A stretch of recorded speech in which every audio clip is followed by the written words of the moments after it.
Get 5 coffins ready. Hey everyone, welcome to my guide for Huang. Huang is a battle style mage who lacks mega burst damage, but is more of a mage who's always got some extra damage or CC up his sleeves.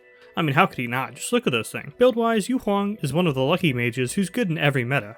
Cooldown, pen, power, whatever the meta for mages is, Huang can build for it. From another perspective, this means that Huang can build pretty much whatever he wants without feeling too bad on it. Relics-wise, it beats and ages every time. There's no reason to try to go for something else on Huang. Just like how there's no reason to ignore Huang's passive. Huang gains a passive stack every 8 seconds, and can have up to 12 passive stacks total, 6 for each side on this passive meter here. When at 6 or more passive stacks, Huang's basics will bounce off the initial hit enemy, including things like towers and deployables. Sounds great, but if Huang is at 6 or more stacks, whenever he casts an ability, the 6 stacks will be consumed and will enhance the ability in some particular way. The way it's enhanced obviously being different for each ability. Sounds nearly impossible to manage, right? Well, luckily Huang's second ability makes gaining passive meter much easier, but we'll talk about that when we get there.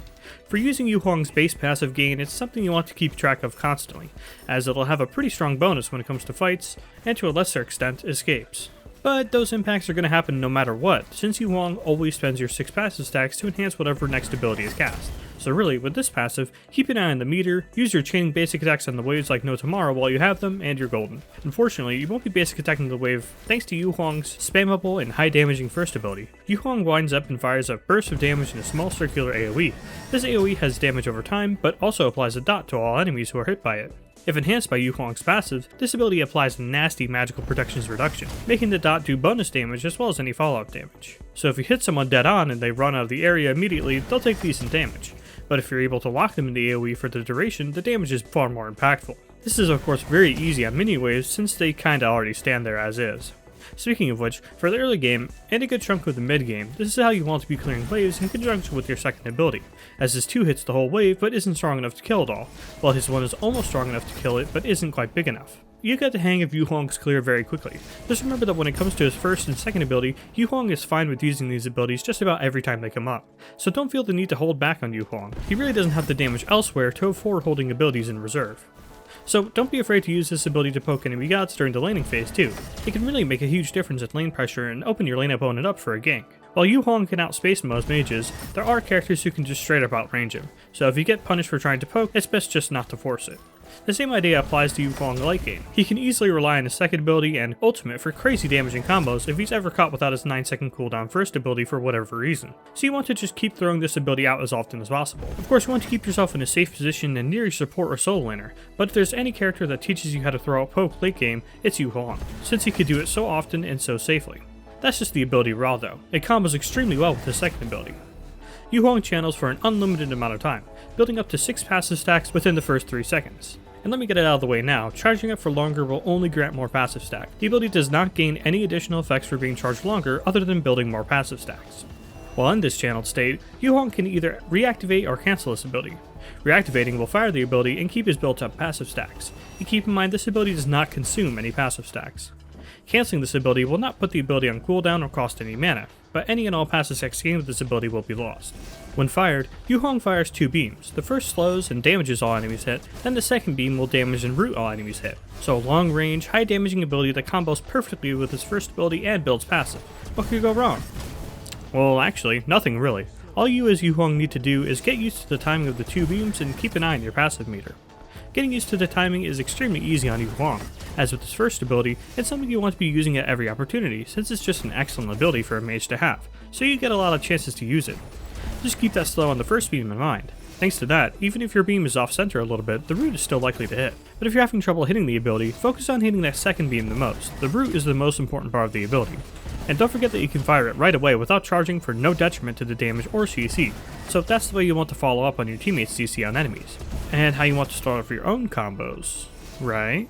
Well, it's certainly fine to just shoot this ability right away, especially once you've got the timing and range down. But it's also not a bad idea to start channeling this way out of range and sort of have it as this looming threat for your lane opponents to deal with. Of course, if you're against someone with crazy range like Thoth, they're just going to kind of laugh it off. But I've easily zoned out plenty of mid laners with just the threat of this ability, and those that disrespect it too much get a swift 2-1 combo to the face. That leads us into when you want to charge this ability. Well, as I just insinuated, other than when following up with your teammate's combo, or when people just walk into your range carelessly, you want to let the full charge happen every time. I mean, there's really no reason not to. So when you see a wave coming, just start channeling early to give yourself the options to, for one, do that mind game against the bonus I mentioned, or two, follow up with a teammate if they plan on ganking when the waves clash, or finally three, just full clear the wave with this ability while also getting your passes stacked up a bit. This is just a small note that only became relevant literally the day of writing this, but this channeling early on Huang just got a whole lot better since starting this patch, characters can now use their beads while channeling abilities, so be sure to keep the fact that you can beads while channeling this ability in mind too. This being Huang's only form of CC in his core kit may make you want to hold on to this ability for peel, but that's not really necessary as one, the ability isn't great for self peel,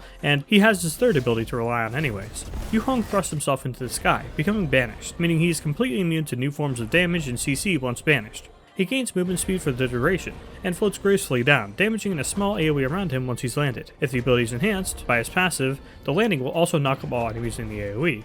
So a great escape, but that's not all. Huang can drop himself to the ground early by either hitting the basic attack button or pressing the ability button. Cancelling the ability has no effect.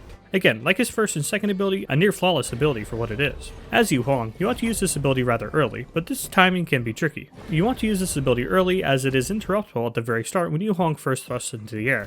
But at the same time, use it too early and you'll just be easily chased down, as Huang isn't exactly a speed demon up there and might not have enough time to get to a safe position before the ability ends.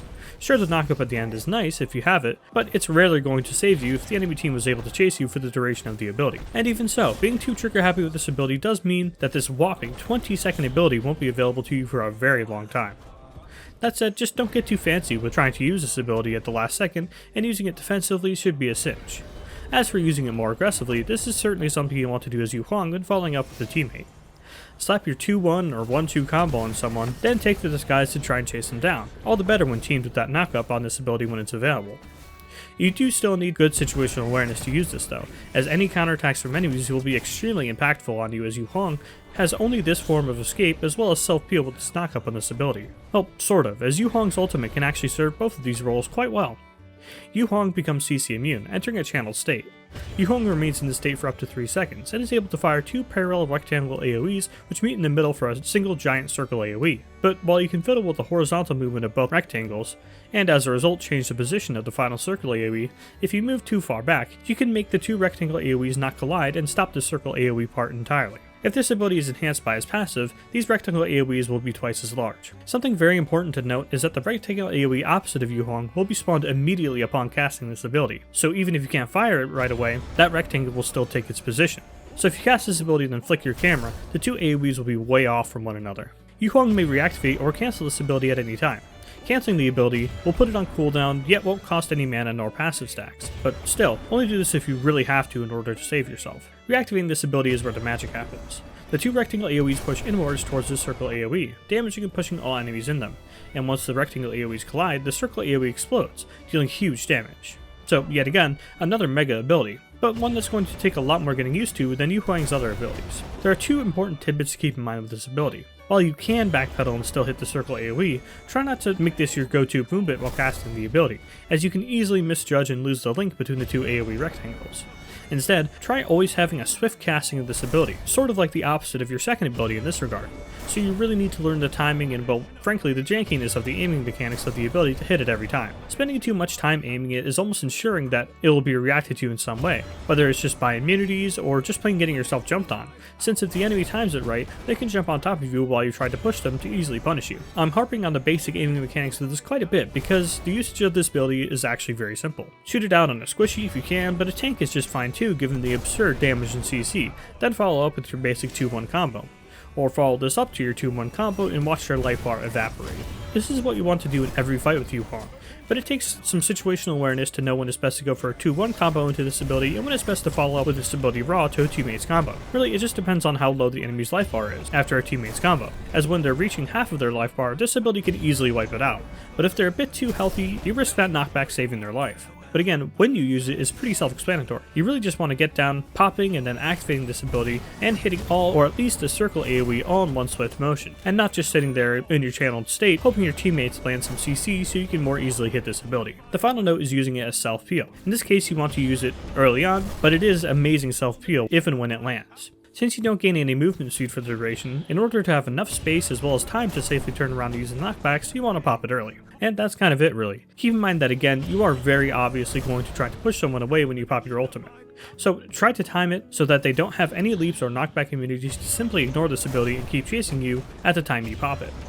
Speaking of popping your ults, let's get to some combos with Huang.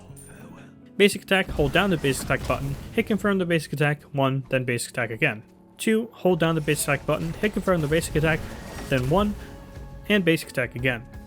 2-1 combo, then go into your ultimate and fire immediately.